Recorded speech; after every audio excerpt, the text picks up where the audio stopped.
Guys, welcome back to another episode of EdgeMasterGaming, where today we're going to be covering the latest AK expansion update for Project Lazarus. This update not only includes new weapons, but also rifle animation updates with new inspect animations and audio fixes.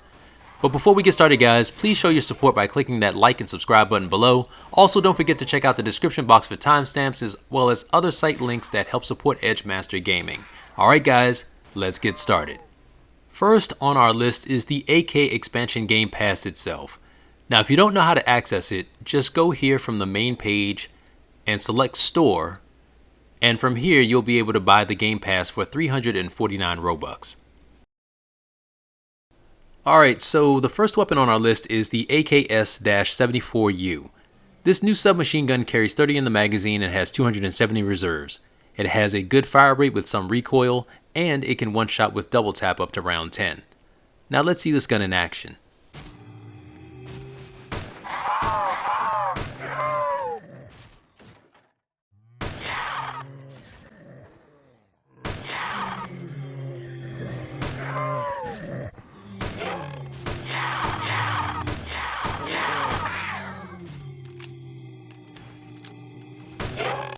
The packed version of this weapon, Krinkov, also has 30 in the magazine and 270 in reserves, which I think needs to be updated because that really doesn't make sense, since both the packed and non-packed version has the same amount of ammo in both the mag and reserve count.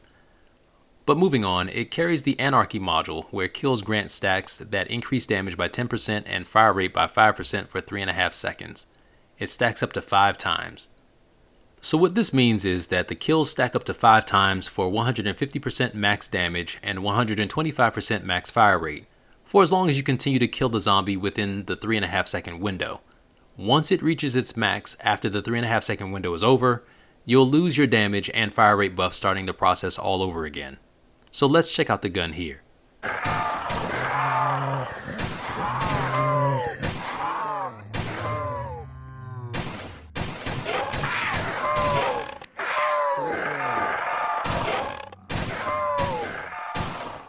As you can see at the bottom, the damage stack is denoted here with the word Anarchy along with the stack multiplier. This gun when packed can one-shot up to and including round 20. Overall, I think that this weapon isn't bad for a submachine gun. I already mentioned this, but I just think that Logitech needs to update the ammunition count for the Krinkov since it's the exact same as its unpacked predecessor. Next up is the AK-12 assault rifle. This weapon also has 30 in the magazine and 270 in reserves. It too has a good fire rate, better recoil than the AKS, and a fast reload. It can one-shot up to round 11. Now let's see this gun in action.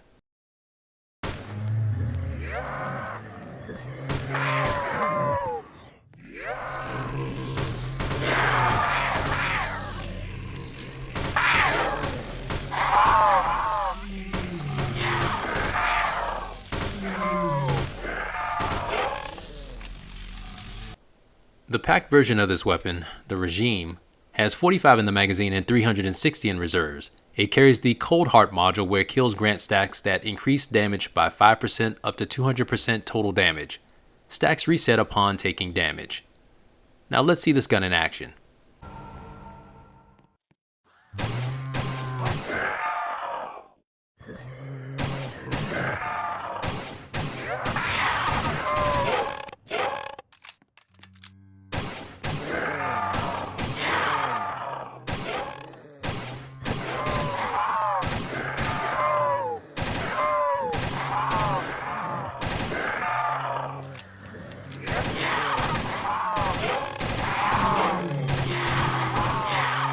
This weapon, like the AK-47, has the damage stack up to 200%, but unfortunately you lose it if you get hit, which means you have to play a nearly perfect game.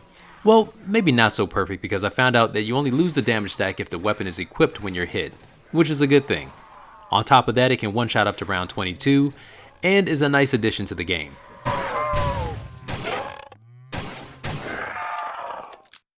And the last gun for the new Gamepass is the RPK-74 light machine gun. This weapon has 45 in the magazine and 585 in reserves. The way that it operates as far as fire rate and reload time is very similar to the AK-47 with one distinct difference. Because it's an LMG, it has the one thing that I hate, which is hindered movement speed. While it's not too bad, it's just noticeable. It can one-shot up to round 10, which is a little surprising. So now let's see this gun in action.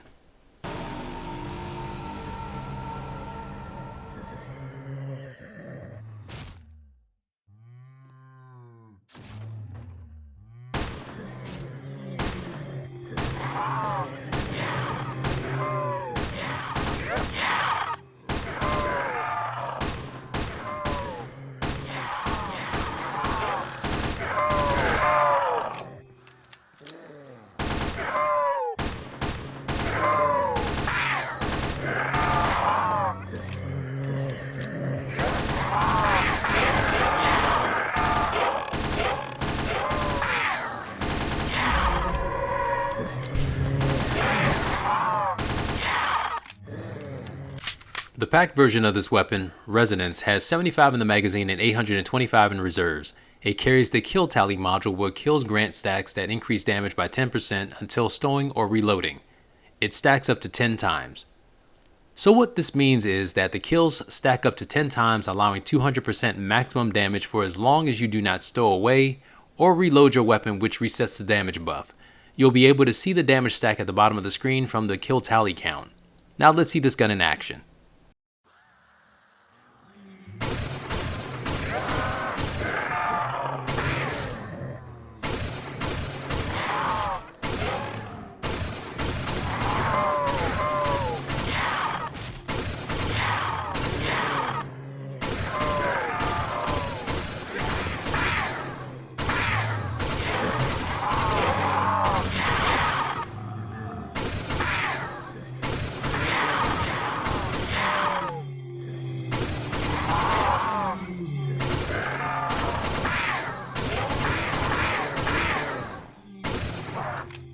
This gun can only one-shot up to round 21, which was a little surprising, but I guess all of the ammo and reserves make up for that.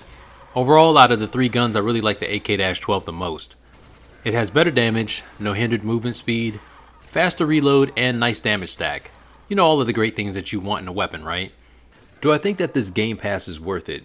Well, if you're looking just to expand your palette of guns, then sure, AK-12 is definitely the one to try here. On top of that, I'm reminded that these are derivatives, so they're not going to be as strong as the AK-47. Next on our list is the P90, where there was a small change to the PAP module damage text to be consistent with other upgraded weapons. I mean, this is self-explanatory. As you can see, the word damage was shortened to just DMG. So let's move on. Next up is the M14, where the empty reload, new equip, and inspect animation were either updated or added. Here's the new empty reload animation. And here's the new equip animation. And finally, the inspect animation.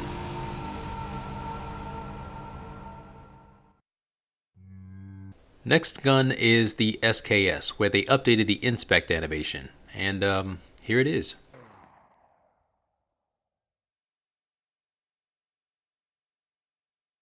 Moving on, we have an oldie but goodie, the AN94 Abakan, where they updated the reload animation and added the inspect animation.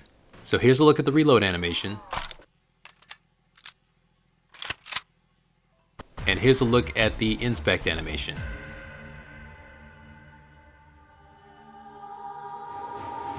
Guys, moving on to the next weapon, which is the AK-47, where the reload animation was updated and inspect animation was added as well. Here's the reload animation for the AK-47.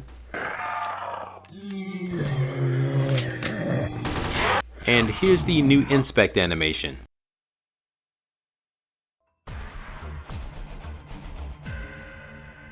Next up, we have the AUG A3, where Logitech added both the equip and inspect animation. And here they are respectively.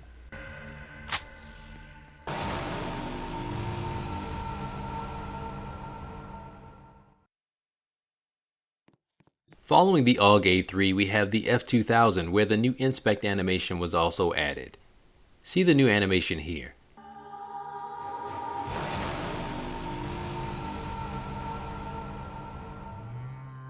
Next weapon on our list to get the inspect animation is the HK416. Please see the inspect animation here.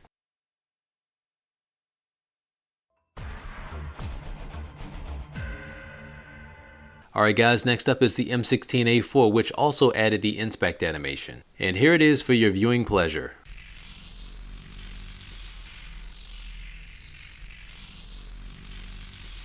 Alright guys, we are on the Masada, where it looks like the volume for the fire sound effect was reduced even more. I mean, that's good. I guess Logitech got more complaints on it, who knows. Anyway guys, if you guys are interested, this is what it sounds like now.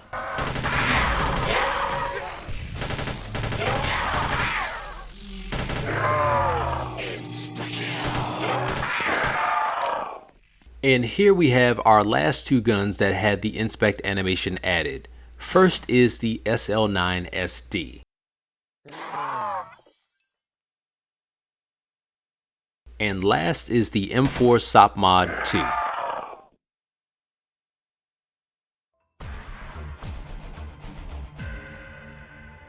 So this is an interesting one. So for Frostbite, there was a added additional code ice block player collision code to prevent clipping bugs.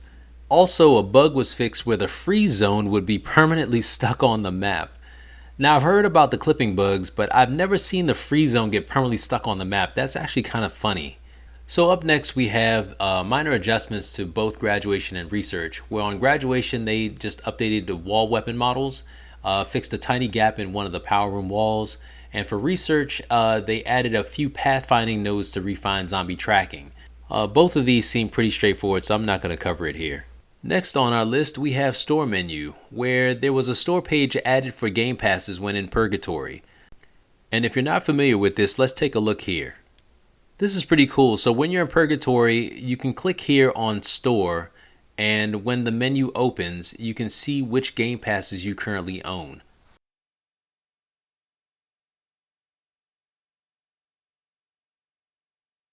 And I don't know if you guys noticed this, but all proceeds between March 31st through April 30th will be donated to Doctors Without Borders to support humanitarian relief for Ukraine. So if you can, this seems like it's going for a good cause. Please purchase this Game Pass. Thank you. Next on the update is Map Vote, where votes now properly update if a player leaves during intermission. Okay, that makes sense. Nothing more to say there. Moving on to Heads Up display, where the UI positions have been adjusted and fixed a bug where the red damage screen would be stuck after reviving. Not sure about the UI positions, but I feel like that red damage screen being stuck has been around forever though. But that could be just me. Next up is audio fixes, where Logitech had to update some sound effect files that broke from a recent Roblox update. Yeah, that sound effects file mishap was annoying. The round end and start sound effects seem a bit different than the previous one, or is it just me? And the one that's not listed here, which is a surprising one, is the sound for the gas in the decontamination tunnel. And our final Project Lazarus update was the Miscellaneous Bug Fixes, where potentially fixed a bug with floating weapons that are permanently stuck on the map, and potentially fixed a bug where players would slide around uncontrollably when downed. Now, I have witnessed both of these bugs from way back, and I actually have a couple videos that actually shows what it looks like when you see another player slide around, as well as when it's happening to you. So let's see both of them here. Is that possible? You don't have to go down, I don't think. Well, you don't have to go down, you just don't get it. I mean, what? Why are you bouncing? Wow, what is going on? Oh. How did he bounce? What? Annie, please. Annie, please.